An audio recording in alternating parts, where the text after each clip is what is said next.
मरकजी रोयत हलाल कमेटी का इजलास आज पेशावर में होगा। सदारत चेयरमैन मरकजी रोयत हलाल कमेटी मौलाना अब्दुल खबीर आज़ाद करेंगे। स्पार्को महकमे मौसमियात के नुमाइंदे शिरकत करेंगे। इजलास में जोनल कमेटी के अरकान भी शरीक होंगे।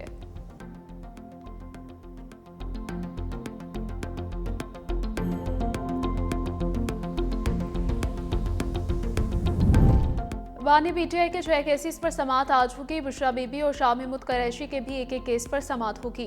जस्टिस मोहम्मद हाशिम खान काकड़ की सरबराही में जस्टिस सलाहुद्दीन पिन्होर और जस्टिस इश्तियाक इब्राहिम पर मुश्तमिल 3 रुकन बेंच समात करेगा।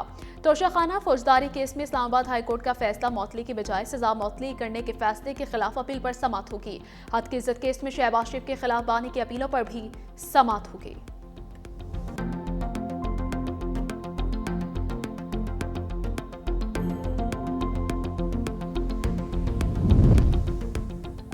पाकिस्तान स्टॉक एक्सचेंज में जबरदस्त तेजी। 100 इंडेक्स में 3,873 पॉइंट्स का बड़ा इजाफा।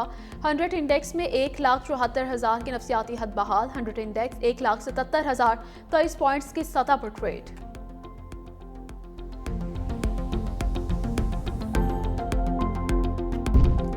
और रमजान निगहबान काज की रकम में कटौती। भालवाल के दुकानदार के खिलाफ मुकदमा दर्ज। दुकानदार ने मुस्तहिक शख्स से 10,000 रुपए की इमदाद रकम से 200 रुपए कटौती की थी। पटवारी की दरखास्त पर दुकानदार के खिलाफ मुकदमे का इंदराज किया गया।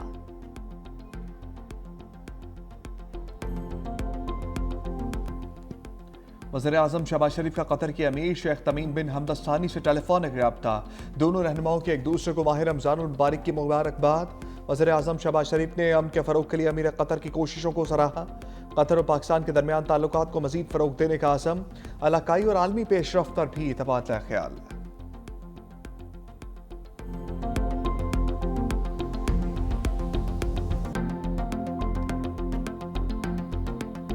जो अलीमा खान साहिबा हैं उन्होंने अपनी पार्टी के लोगों को कहा कि अगर ये हम मान गए सारा कुछ तो इशू डाई डाउन हो जाए। इन्हीं की वजह से 3 दिन मेडिकल चेकअप नहीं हो सका। मेडिकल रिपोर्ट भी आ गई है, आपके डॉक्टर्स भी मुतमईन हैं, सब कुछ मौजूद। फिर ये सारा रोड ब्लॉक्स, ब्रिजेस को ब्लॉक करना, लोगों को तंग करना, वो क्यों? आपकी नीयत ठीक होती तो आप पहले दिन मान जाते। लीडर्स हैं वो सारे तकरीबन ऑन बोर्ड होते थे, लेकिन अलीमा खान साहिबा जो है वो उसको वीटो करती थी। वो हर चीज़ को मना कर देते।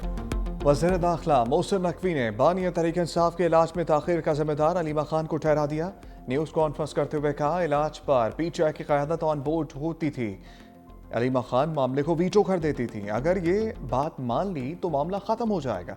बानी पीटीआई की आंख से मुतालिक प्रोपागेंडा किया गया। इलाज के मामले पर भरपूर सियासत खेली गई। लोगों को गुमराह किया जा रहा है। ये इस मसले को कैश करना चाहते हैं। बानी के ज़ाती मौलजीन ने भी कहा, बेहतरीन इलाज हो रहा है। बानी को जेल कवानीन से ज़्यादा सहूलतें मिली हुई हैं। सड़कें बंद करके लोगों को तकलीफ पहुंचाई जा रही है। पेशावर हाई कोर्ट ने भी सड़कें खोलने का हुक्म दे दिया। पीटीआई कारकुन प्रोपागेंडा करने वालों से खबरदार रहें। बहुत से लोग बानी की सेहत से ज़्यादा अपनी सियासत के लिए फ़िक्रमंद हैं। रोज़ रोज़ सड़कें बंद करने का तमाशा आप कबूल नहीं।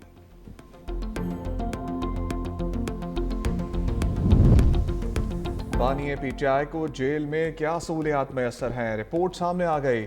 सुपरिटेंडेंट अडियाला जेल ने रिपोर्ट सुप्रीम कोर्ट में जमा करा दी। लिखा, अडियाला जेल में कंपाउंड 7 सेल पर मुश्तमिल और 7 लॉन भी है। बानी किताबें और अखबारात पढ़ते हैं, धूप भी सेकते हैं। वर्जिश के लिए साइकिलिंग मशीन और जिम का सामान फराहम किया गया। नाश्ते में खजूर, अखरोट, शहद, कॉफ़ी, दलिया, लस्सी, दूध, चिया सीड्स खाते हैं। मौसमी और अनार का जूस भी पीते हैं। दोपहर के खाने में देसी मुर्गी, मटन, सलाद, अचार, मिक्स और आलू चिप्स, अंडा फ्राई, मिक्स दाल दी जाती है। शाम को बादाम, किशमिश, नारियल पाउडर, दूध, खजूर, केला और सेब का शेक पीते हैं। जेल काटी जाती है गैरत से। 4 साल इमरान की हुकूमत तो थी नहीं, वो जनरल फैज की हुकूमत थी। अब फैज को क्या पता कि हुकूमत कैसे करनी है और क्या रिलीफ देना है और क्या नहीं देना है। मुल्क बनाना नहीं है, लोगों का काम करना नहीं है। कोई काम उनने केपी में नहीं किया, कोई काम उनने पाकिस्तान में नहीं किया। जब मुल्क 1 साल रुक जाए तो 10 साल पीछे चला जाता है। ये 4 साल रुक गया था। सदर आसिफ अली जरदारी की नाम लिए बगैर बानी पर लफ्जी तीरों की बारिश। बिहाड़ी में खिताब करते कहा जेल गैरत से काटी जाती है।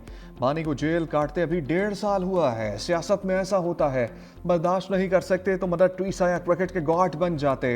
हुक्मरानी के लिए सियासी बलूगत और लचक जरूरी है। 4 साल बानी नहीं फैज़ हमीद की हुकूमत थी। फैज़ हमीद को क्या पता हुकूमत कैसे करनी है और रिलीफ कैसे देना है। बानी को रोज भाषण देने की आदत थी। पीटीआई दौर में मुल्क जमूद का शिकार था। मुल्क की तबाही ठीक करने में वक्त लगेगा। खैबर पख्तूनख्वा हुकूमत अब भी महाजराई कर रही है। वफाक की यकजहती और इस्तेहकाम के लिए काम कर रहा है। मुझे पता था बलूचिस्तान के अवाम को किन मुश्किलात का सामना है। वज़ीर आज़म हालात बेहतर करने की कोशिश कर रहे हैं। ये खान साहब के जो ऑर्डर हुए हैं उनके मुताबिक नहीं है। आज हम तवक्को कर रहे थे कि हमारी मुलाकातें हो जाएगी। पूरा मुल्क क्राइसिस में, हर पाकिस्तानी तशवीश में है। हर बंदा समझता है कि खान साहब की सेहत के बारे में कोई सीइंग इज़ बिलीइंग वाला रिपोर्ट आ जाए कि हम अपने आंखों से देखें कि खान साहब की हालत कैसी है, उनकी आंख की हालत कैसी है। हम अपनी आंखों से देखना चाहते हैं बानी की आंख कैसी है। बैरिस्टर गौहर का मुतालबा, क्या बानी की सेहत से मुतालिक हर कोई मुस्तरद खबर जानना चाहता है। हमारा मुतालबा है बानी को शिफा इंटरनेशनल अस्पताल मुंतकिल किया जाए। कुछ भी कर लें, पाकिस्तानी सियासत का मैन ऑफ द मैच बानी पीटीआई हैं। अहले खाना की मुलाकात करा दें तो तशवीश ख़त्म हो जाएगी। मुलाकातें होंगी तो सब कुछ तसल्ली बख्श होगा। धरना जारी रखने या ख़त्म करने का फैसला अपोजिशन इत्तेहाद की क़यादत करेगी।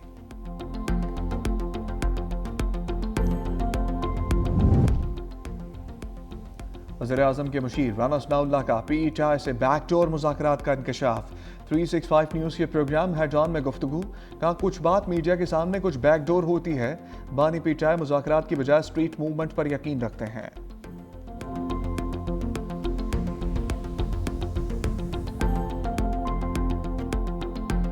Last year, when South Asia came back from the brink of a major nuclear conflict, regrettably, our neighbor threatened to weaponize the waters of the Indus River system that sustain the lives and livelihoods of Pakistan's 240 million people. Multilateral order that underpins global peace and cooperation is most definitely undergoing great stress. वज़ीर-ए-आज़म ने भारत की आबी दहशतगर्दी को आलमी सतह पर बेनकाब कर दिया। बयाना में खिताब करते हुए कहा भारत ने पानी को बतौर हथियार इस्तेमाल करने की धमकी दी। पड़ोसी मुल्क ने सिंतास माहदे की खिलाफ वर्जी की। पायदार तरक्की ही आलमी अमन की जमानत है। दुनिया को आज जोग्राफियाई कशीदगी और मौसमियाती दबाव जैसे बड़े चैलेंजेस दरपेश हैं। पाकिस्तान आलमी कार्बन अखराज में 1% से भी कम का जिम्मेदार है। पाकिस्तान कार्बन अखराज में मामूली हिस्सा होने के बावजूद सबसे ज़्यादा मुतासर है। नौजवान आबादी पाकिस्तान का सबसे बड़ा असासा और तरक्की का अजीम मौका है। वज़ीर-ए-आज़म शहबाज शरीफ ऑस्ट्रिया का 2 रोज़ा सरकारी दौरा मुकम्मल करके बरतानिया पहुँच गए।